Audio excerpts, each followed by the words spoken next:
Excellent. Hello. Another Saturday, another sunny Saturday. So not really expecting too many people to be around for this, but like I think I've said before, building the habit. There's no rhyme or reason necessarily, except for the fact that when the kids are out, I've got some space to do this stuff. But I've got a recording of an interview I did with Amy Bills, and I want to share it with you. So there's going to be less from me in terms of what's going to happen, you know, actual live. Unless the chat ends up going in a similar direction to last week. But we're going to look at models and images and Amy's exploration of that chapter in her CPD sessions with her subject leaders. Okay, so without further ado, good afternoon. I'm going to send you over to that conversation, which happened a while ago, but has been central to Amy's sort of work with her math leads, across her trust. So, Amy, thank you very much for joining me. How are you? Really good, thank you. Thanks for having me back. How are you? Yeah, all good. This is a follow-up to a previous actually live episode where we talked about the chapter in Think and Deliver Primary Mathematics, focusing on models, images, representation, sort of the concrete pictorial aspect of pedagogy. So we focused on language last time, a bit more towards scaffold and examples and worked or otherwise. What were your big takeaways from this chapter and this session? How did that inform the session that you ran with your teachers? So we using the book with our maths leaders, and we've used it to structure that CPD curriculum across the year. And given the significance of this chapter, we needed 2 sessions for it, hence our 2 conversations. So we really unpicked last time the language around that and what exactly we meant by perceptual understanding. And I think the reason that we came back to the scaffolding and the worked examples this time round was actually when there is that gap between the procedure and the concept, that's where we tend to find the root of a lot of that mathematical disadvantage.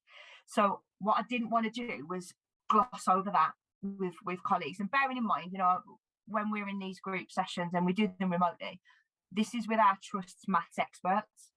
So we've got to be careful also that we don't get caught up in this whole curse of the expert risk. And actually, for me, I'm always very conscious of how do I support maths leaders to support their colleagues in school, and how you kind of shine a spotlight on where others might find things a little bit more difficult.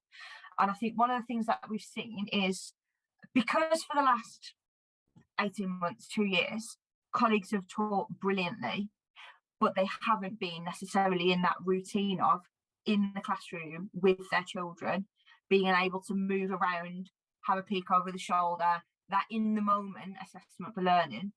We've got out of some habits, I think, at times. So we're all getting back into the swing of some of those approaches to modelling. And I think that's been a real focus for us alongside the vocabulary. So that was really important for us to pick back up on that. So the first thing we looked at was taking that scaffolding mindset to the use of examples and worked examples. And you very kindly provided. So at the end of the previous session, one of our colleagues had asked, there's a video on the TDAPE YouTube, which is around using the visual and physical resources and representations. And colleagues had said, is there another one for scaffolding? And I'd said, not yet. I'll ask. So I think it's really good to signpost colleagues too. That on your, it's Ko-fi, isn't it, on the TDAPE subscription? And I know you won't shout it out, so I will, because it's brilliant. There's now a video on there around that real key thinking about reducing the scaffolding. So, I mean, you might want to talk a little bit through that, Kieran. You talked about demands on attention and making sure that they weren't too heavy. Talked about children's ability to manipulate that kind of concept or procedure mentally, and talked about their fluidity and speed. But I don't know if I can tempt you to signpost colleagues to where that is, because it is genuinely a brilliant resource. Yeah, like you're right. I don't sort of point people in that direction enough, but it sort of came from, you were asking, well, can you tell me more about how you remove the scaffold? And I've been looking at sort of general principles for scaffolding across other subjects, because I think it's very easy in mathematics to scaffold, because we've got this established sort of canon of, here are the representations, you choose the ones that you want to sequence and across your curriculum, which one's complemented best, and then you utilize them in your teaching. Whereas in other subjects, you don't necessarily have that, so to speak. So I've been thinking quite a bit about it. So yeah, it is ko-fi.com/TDAPE, TDAPE. And sort of to support the podcast without going down the advertising route, we've sort of brought in this potential subscription model. So the first tier of the subscription model, you can have access to a different transcript every month, because I know people like running when they're listening. They may not have time to take notes, so having transcripts of some of the more sort of the meatier episodes, like the ones that are on there now, are the subject knowledge compendium, so you've got loads of places you can go to, or all the way up to sort of the third tier, which has CPD, and then me sort of making sort of silly videos behind the scenes and showing people how a podcast is made and how anybody can make one. So that I thought it was perfect that you'd asked me to think deeply about how would I remove scaffold, and I thought, okay, well, let's test out this CPD, because it's not necessarily something you would do. It's only 10 minutes long. It would be part of another session, but I thought, okay, this is a vehicle for it. And like you say, you've shown it to your staff. There are definitely more people who played it than there are people who are subscribing in it. So yeah, I'm glad that's been useful.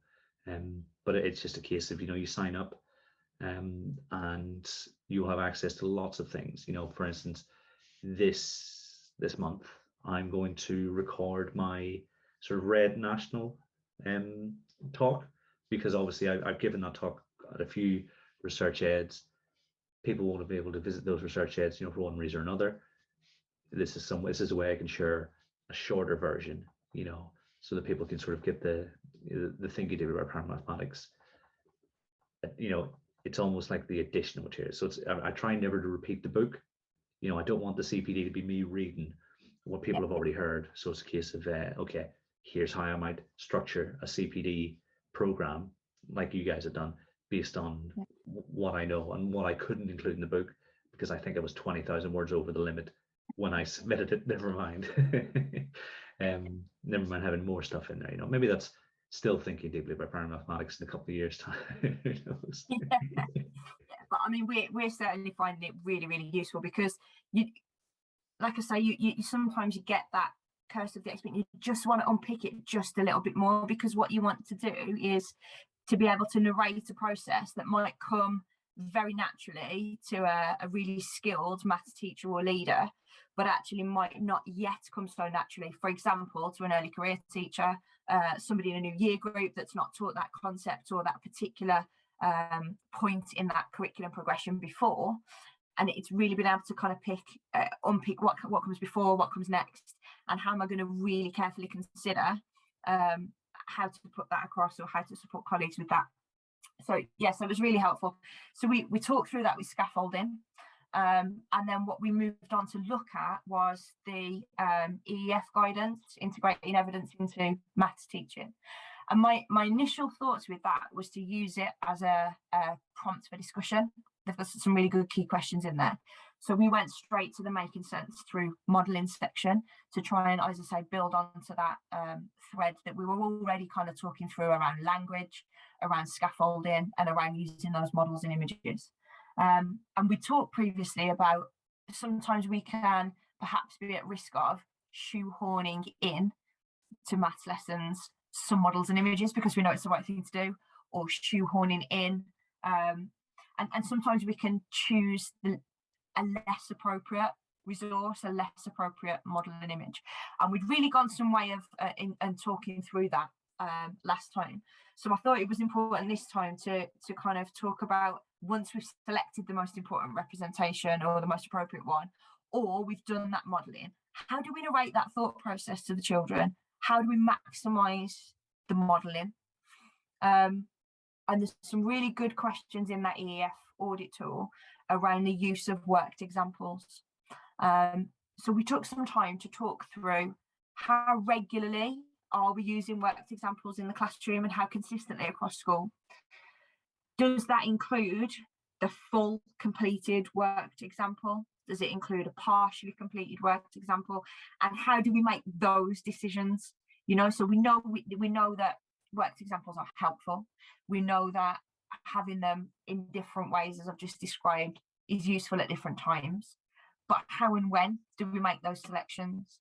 And it was really good just to hear different approaches, actually. And I think one of the things that our leaders always find the most helpful is having that time to talk to each other, and having that time to think collectively about what might all of our teachers benefit from here. Actually, I'll take that then at trust level, you know, and we can do some central support with that. But actually, for them in their schools, it's helped to shape their next steps, I think, with some of the work that they might do with colleagues. Yeah, it's really interesting you're saying that, because I was listening to Ollie Lovell's podcast, the Education Research Reading Room, and he had Michael Persson on. And off the back of listening to that episode, I made sure I bought 3 copies of his book, Teaching Math with Examples, for my schools. You know, and I saw that when Craig Barton wrote his review of the book, you know, there's like a short bit at the start, he said that even though they'd read the same research, they'd come to almost totally different conclusions. And so what I'm doing is I'm thinking, well, okay, I've given my sort of, here's you know, my teachers have heard, because basically the book was based on those experiences of me delivering CPD for them and on us working through these things together over an extended period of time. And I'm thinking, okay, well, what can I take from what I've now sort of heard and read from Michael's work that will sort of add to their repertoire, you know, because then they think, okay, well, this might be something, these might be some principles that we need in certain situations, you know, and so it's about tying as much of it together, because the research is pretty robust in terms of the examples that we use, and particularly worked examples. And it's about, you know, not every lesson needs to be exactly the same, does it? You know, I think he says about how some of the worst lessons, you know, John Hutchin was talking about the use of booklets can be really boring. And Michael says the same thing about worked examples, but it's a case of you're trying to bring these generalizations to life, aren't you? You know, which I think ties in really well with the representations, because a lot of what I've read about representations is it's not the concrete, this is something I have, is tactile the right word? It's not that aspect. It's the power of the the resource to represent something more general. That's where the power comes from. And so it's almost tying those ideas together so that we've got sort of people making really informed choices about the decisions they make in the classroom.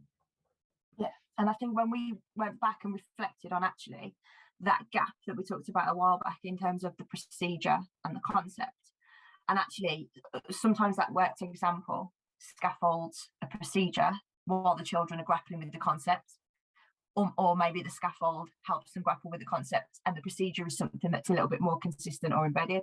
And I think, you know, it's that nuance, isn't it? It's really strong assessment for learning, knowing where the children are at and knowing which approach is the most appropriate in that moment.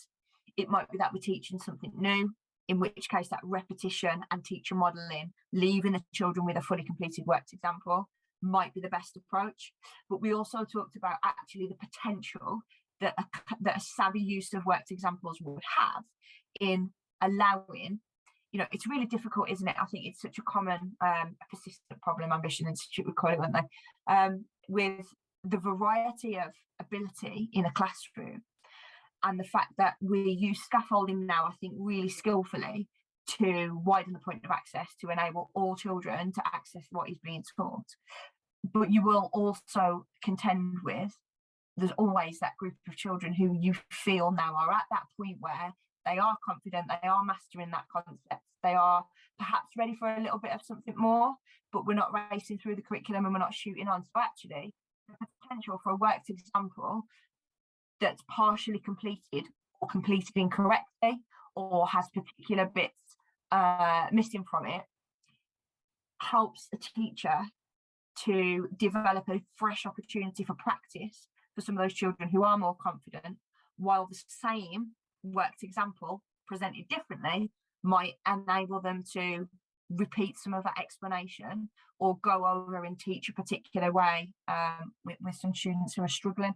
So I think it was really great just to hear the different uses of those worked examples in different classrooms and different schools. And it's certainly, I think they've given each other some really good ideas and some food for thought on that. Yeah, and the big thing is that, you know, if pupils aren't seeing the connection between the process and the concept, they're working twice as hard as the pupils who do. You know, I think there's something I should have included, but didn't really find the connection until it was too late. It's a thing called adaptive expertise, and it's about making the decision based on, you know, what mental models do I have to hand. You know, so, you know, probably heard me talk about not needing the formal written algorithm in Key Stage 1. There are plenty of mental methods that can allow us to add and subtract 2-digit numbers.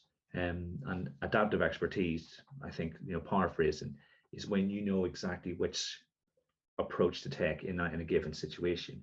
So if your examples are feeding towards that kind of fluency, you're almost a lot challenging those pupils within your examples, because they'll be choosing the most efficient method. You know, I do think we need to teach them the options they have. You know, it's only really fortunate or mathematically affluent pupils who seem to divine these methods, you know.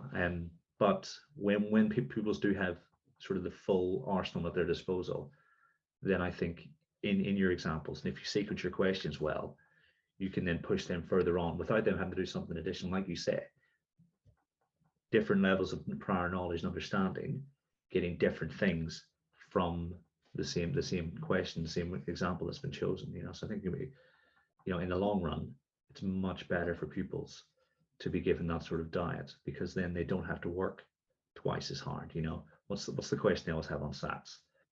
You know, it's something like 2000 minus 939, and you know, how many times you got to, you know, put a line through things.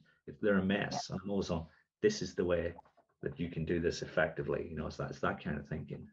Yeah, and I think one of the things that was quite apparent was where our maths leaders were able to articulate some really strong examples that had clearly been thought through really carefully in terms of the sequencing of the questions, and actually the sequencing of the thinking within a question and within a worked example, was probably mostly where the curriculum in the school was strong, really clearly well mapped, and actually a really strong framework for teachers. So a little bit like you've just talked about with the children not needing to work twice as hard, teachers were freed up to really give full consideration to that and to resource that really effectively and to prepare that part really well, because they weren't having to think about the sequence of objectives itself and the sequence of learning and what vocabulary was going to be needed and what was it, because actually a lot of that curriculum mapping now is really strong and actually frees up their time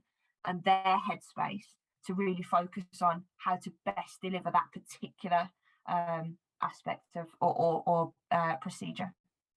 And that's when you meet the needs of all pupils in your class, when you have the time to think about that stuff. I mean, we spent a CPD session, I think it was September, and most of it was, we looked at 6 questions. We asked ourselves where the pupils would get stuck, why they would get stuck, and could we write 6 more questions with the same structural properties? And that was our CPD, because that's the kind of behavior I want. And you know, we've almost got this like graduate pathway where our teaching assistants go through the in-school training route into, you know, becoming a teacher. So that we've always got teachers who are less experienced at planning and thinking about mathematics lessons. So this is something that people would have had maybe 4 or 5 years ago.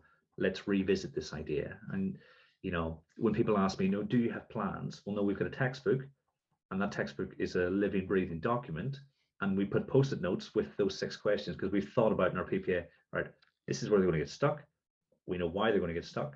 And then, well, how can we give them a chance to practice that bit a bit more, you know, or how can we make this more difficult, you know, that our textbooks are reasonably, you know, the challenge is well backed into the Singaporean curriculum. So, you know, it's only a rare occasion you need to go that far. Yeah, and I think it's, you know, by narrating that thought process, like you say, for perhaps less experienced colleagues, or colleagues who are struggling with a particular aspect of delivering that maths curriculum, by facilitating those conversations, you're forcing that thought process.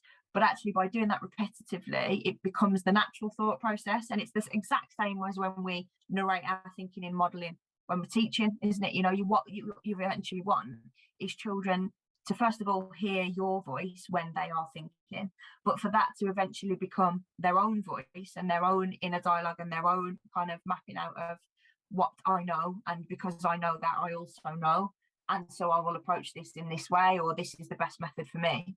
And one of the things that we talked about actually that shone a bit of a spotlight on that was I'd seen on I think it was Ben Gordon at Maths Mr. Gordon had shared some templates for worked examples, and I'd used them in the session with our maths leaders just to kind of prompt a little bit of thinking around how this might look. And there was some prompts on there really around the worked example, a little box for correct this, so it forced the teacher to put an incorrect version in there. And we had a very similar conversation, you know, don't just put any old incorrect version in. Think about those children who you know are going to need you particularly in this lesson, and second, what is it that they are likely to put, and let's use that, because actually let's stop the children making that mistake before they actually make it, and let's be really explicit about how that mistake might have been made. And again, you know, if you're in I know with the Singaporean stuff, and most people's approaches now, I think, is, you know, around that whole class teaching, mixed ability pairs, the value of discussion and really clear modelling. Prompt the children to have that conversation. Why is that mistake been made? What is it? Where is the error there? You know, how could we have prevented that? And there were some fantastic examples in that resource, and, you know, lots of brilliant things about Twitter, but I think one of the best is colleagues just share so generously, don't they, on there. So yes, that was a really helpful resource. Yeah, and it feeds into the thinking about sort of confidence weighted multiple choice questions, or just multiple choice questions in general. You know, one of the things we do whenever we provide pupils with a confidence weighted multiple choice question is ask them to think about why the distractors have been chosen, because then you're almost getting that double bang for your buck, so to speak. You know, you're thinking about, well, you know, it makes a more durable memory. If you think about this answer is going to appear later on, it might be the right answer or it might be the wrong answer next time. You know, why has that happened? And I think, yeah, so anything that guides that sort of thinking. And yeah, I think our secondary colleagues are very good at the prompts. You know, and I don't see it as much, certainly not my own work, and in primary examples in general. So I think that might be something worth looking into, is those prompts that we've got that support us in support of pupils in developing those thought processes. Yeah, it makes a lot of sense. Yeah, definitely. And I think as colleague subject knowledge continues to develop and we continue to engage with you know, the really strong evidence informed supportive resources that are out there, and that's not to say it's taking the thinking away, but it is creating space for some of the more important thinking, I think. And it's, you know, it's not about creating resources as such, but it's about resourcing lessons really effectively to really scaffold that detailed thinking, isn't it, for colleagues and for pupils. And I think, you know, there's so much out there, isn't there? You know, there's the NCETM curriculum documents, there's the DFE prioritisation document. There's a lot out there that is really going to help. And you know, schools at the minute, maybe there isn't that real maths expertise in the building, and that, you know, that is the case sometimes, particularly at the moment. We know how difficult recruitment is. We know how difficult cover is at the moment. You know, if you would normally go to your maths leader to ask this because I'm teaching it next half term or whatever, you know, I think it's, and I'm obviously biased in this, but I think, again, that's the benefit of being part of a trust or being part of a wider network, definitely, of colleagues. And you know, I think that's one of the real strengths of groups like this, is just carving out that space every so often for leaders and colleagues to talk these things through. And also to share examples of how this looks in your school, because a bit like you said about the Craig bot and, you know, reading it totally differently to Michael Pershing, is that's natural. And that facilitates brilliant discussion. And it's the same, I think, when you share worked examples with the children, show it them, you know, why was that mistake made, or why is that correct? What is the process that we've gone through to reach that? and letting the children talk about that, obviously with enough prerequisite knowledge to do that properly. Yeah, I think it's really valuable. I think potentially it could be the most important thing we do as teachers, modeling the examples we choose, the type of work example we choose.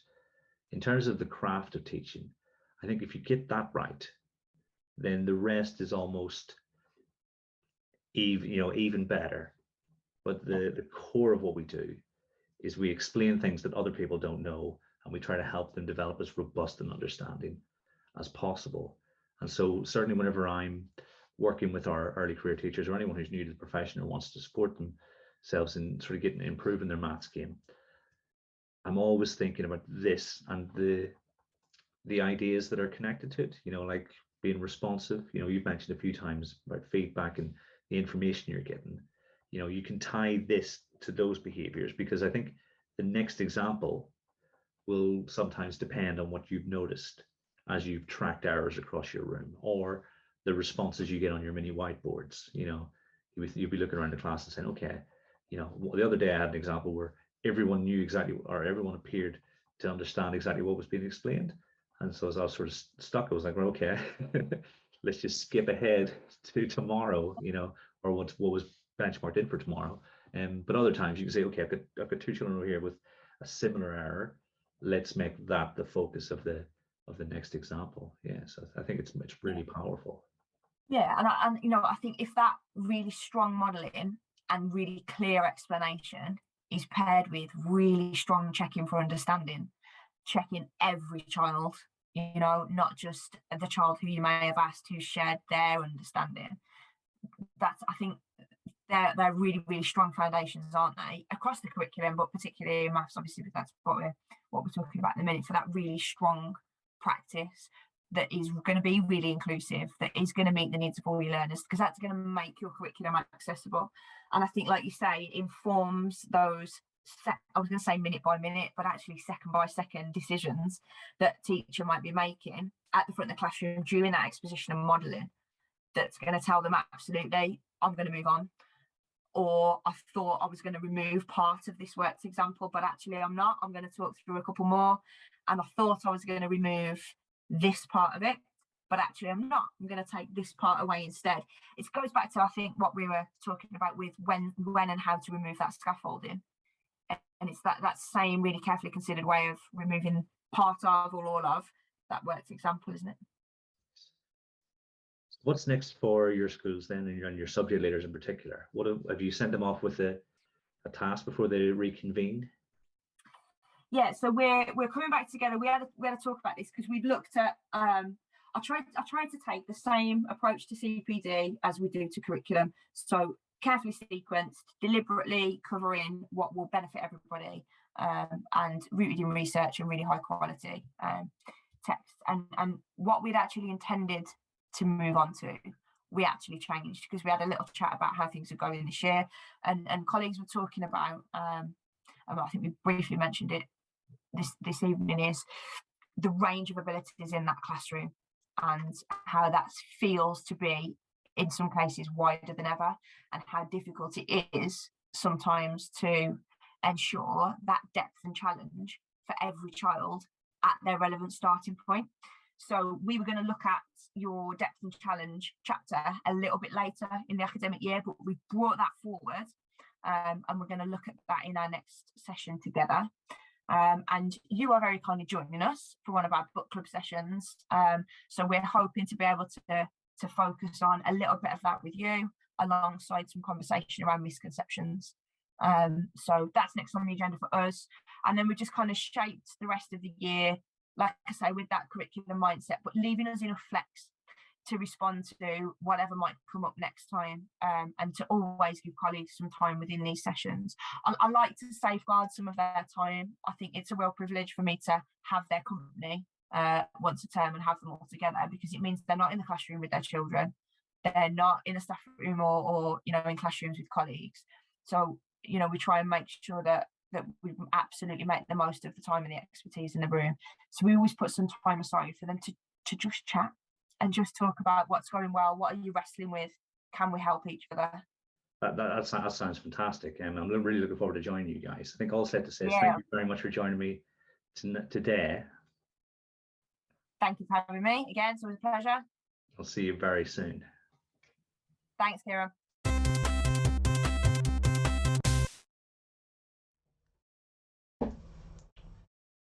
Awesome. So I hope you enjoyed that. That was the first time I listened back to it for a while. I quite enjoyed listening to Amy talking about how the sort of great things happening across her schools. I think in terms of things that are happening in the TDAPE world, obviously the Discord, links can be found underneath most of the episodes of the podcast. It's really sort of growing and developing into a community where sort of like-minded individuals sort of share their expertise, their experience, and really just ask questions. I'm always asking questions about what would you do in certain situations. I think thank you, Jude Kell, for the follow. I'm not sure if you're still here because you followed for maybe 20 minutes ago during the bulk of that interview, but it's really appreciated. This week's episode of the podcast is the first of a few parts on the 2022 education white paper, and so we look at sort of 3 big ideas this week, and next week we'll look at some more, and then perhaps the week after that too, because there's quite a lot to get under the skin of. It was requested on the Discord last week, and we thought, well, actually, yeah, we've got the time and the space, and it's all opinion based anyway, so why not explore that? And it's been well received so far. So yeah, that's available wherever you get your podcasts. Now, TDAPE Live won't be back next weekend, but perhaps the second week of my half term, so next week's the first week, we'll be back looking at backward faded examples, maybe exploring with hopefully other members of the TDAPE family their thoughts on some backward faded examples. But until then, thank you very much for watching. Thank you for listening, and have a lovely break, or good luck getting towards the end of the break. If you've still got another week to go. I know, Amy, you've still got one more. So yeah, good luck with that.